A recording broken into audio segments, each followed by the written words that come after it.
brother's side. Then I'm Sia, to investigate.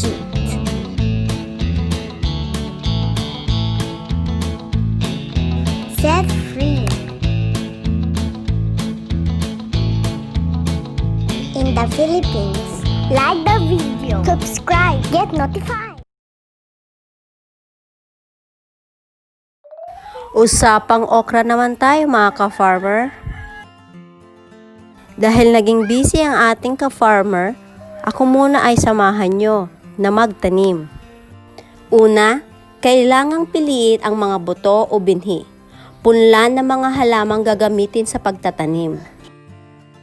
Kadalasan, ang mga iyon ay galing sa pinakamagandang ani o best crop of the season na pinatuyo at itinabi.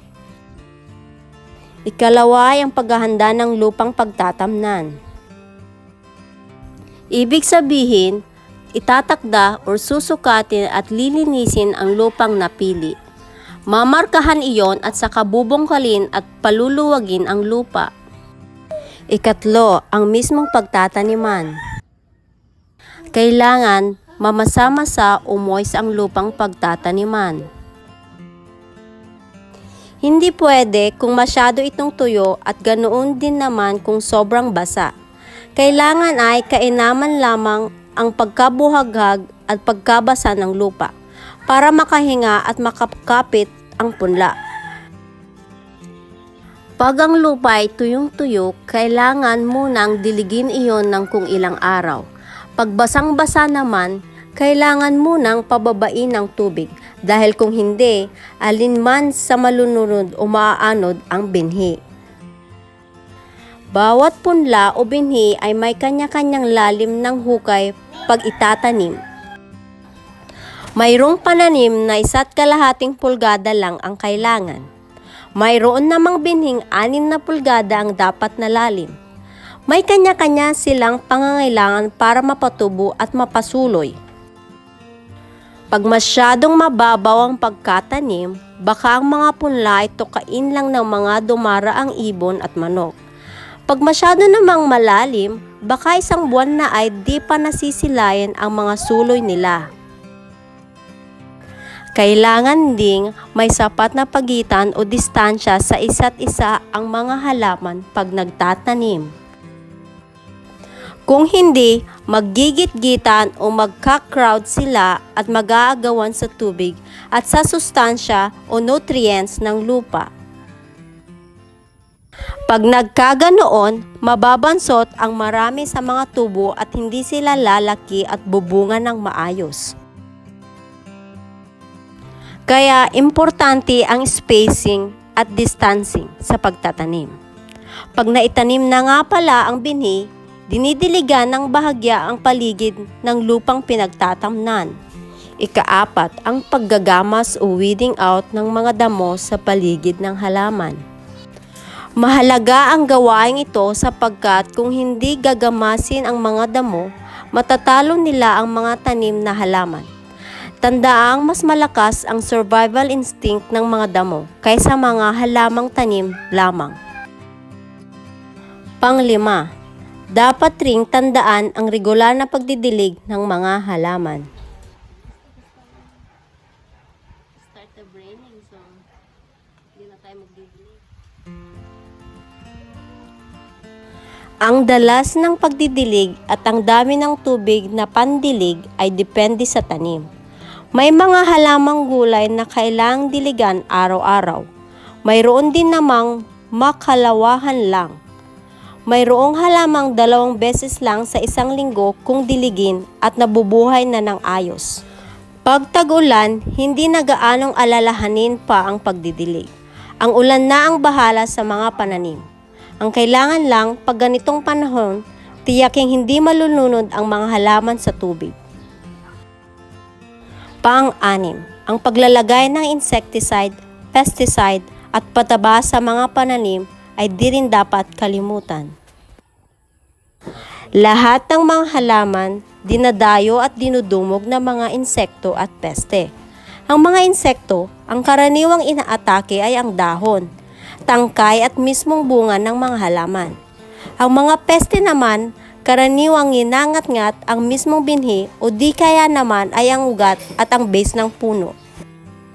Ang pangkaraniwang alituntunin pag insekto ang sinusugpo, insecticide ang gagamitin. Kapag peste naman, pesticide syempre. Karamihan sa mga peste ay fungi, galing mismo sa punla o sa lupang pinagtataniman. Ang bawat halaman may kanya-kanyang ina-attract na insekto at may kanya-kanya ring peste. Kung kaya, kanya-kanya rin o specific ang pagsugpo sa mga ito. Hindi maaaring iisang gamot o spray lang ang gamitin para sa lahat ng tanim. Sa mga lugar na matatagal nang nagtatanim gaya roon sa baryo namin, kabisado na ng farmers ang mga insektisidyo at pestisidyong angkop sa bawat halaman. Sa paglaban sa mga parasitiko, hindi ka dapat gumamit ng karaniwang mga kemikal dahil sa kasong ito, ang mga bunga ng okra ay magiging hindi gaanong magagawa. Sa makatuwid, ang pag-spray ng mga pagbubuhos ng mga bawang o mga tutok ng kamatis ay makakatulong na mapupuksa ang mga insekto. Ang mga slug ay nakolekta sa pamamagitan ng kamay at ang mga nagtatago ay tiyak na lalabas at mahuhulog sa bitag kung ilalagay mo ang tasa ng beer sa ilalim ng halaman. Ang paglalagay naman ng pataba sa lupa, sintanda na rin siguro ng agrikultura. Alam na ng magsasaka iyon, kailangang panapanahon. Ibalik sa lupa ang nutrients na kinukuha ng mga halaman para iyon ay patuloy pang mapakinabangan. Dalawang klaseng pataba ang mayroon, iyong organic o compost material at iyong nabibiling abono o commercial fertilizer. Doon sa nabibili, may nakasulat ring instruction kung kailan, ilang beses at paano lang dapat lagyan ng pataba ang lupang pinagtamnan. Pag-aani at paghahanda sa okra. Gumamit ng gunting o isang pruner upang putulin ang mga ito nang higit sa kanilang mga limitasyon, kung saan natutugunan ng mga makapal na tangkay ang mga sanga ng halaman.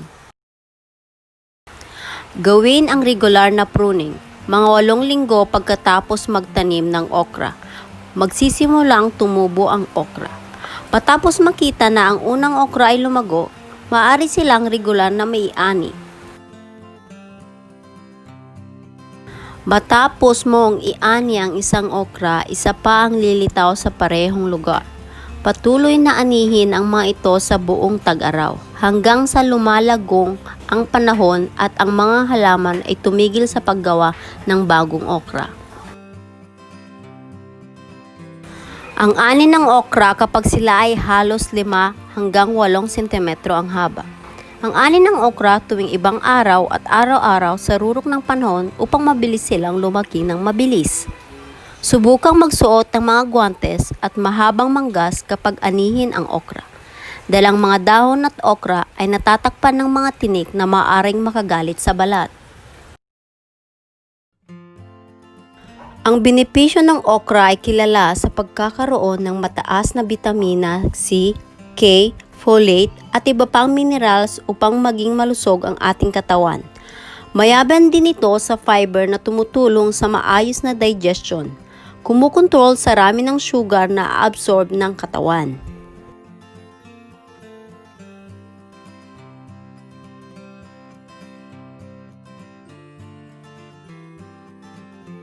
Ang okra ay matatagpuan sa lahat ng dako. Ngunit subukang pumili ng mga organic na okra. Laging hugasan ng mga ito ng mahusay bago lutuin.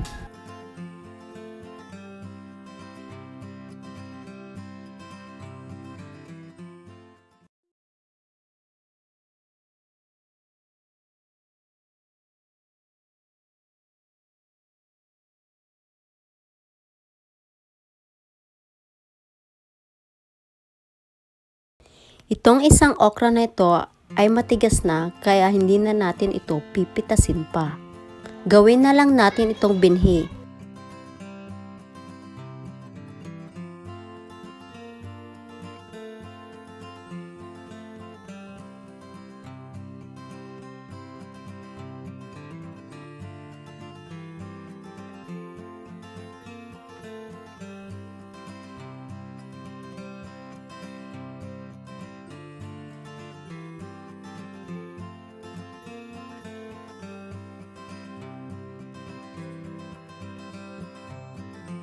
Salamat mga ka-farmers sa pagsama sa akin. Hanggang sa muli, paalam!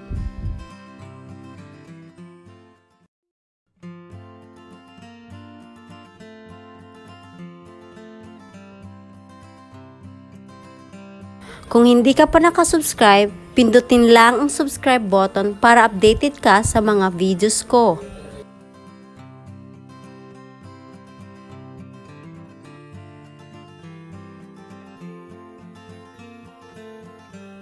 Ito na nga pala yung napitas natin kanina.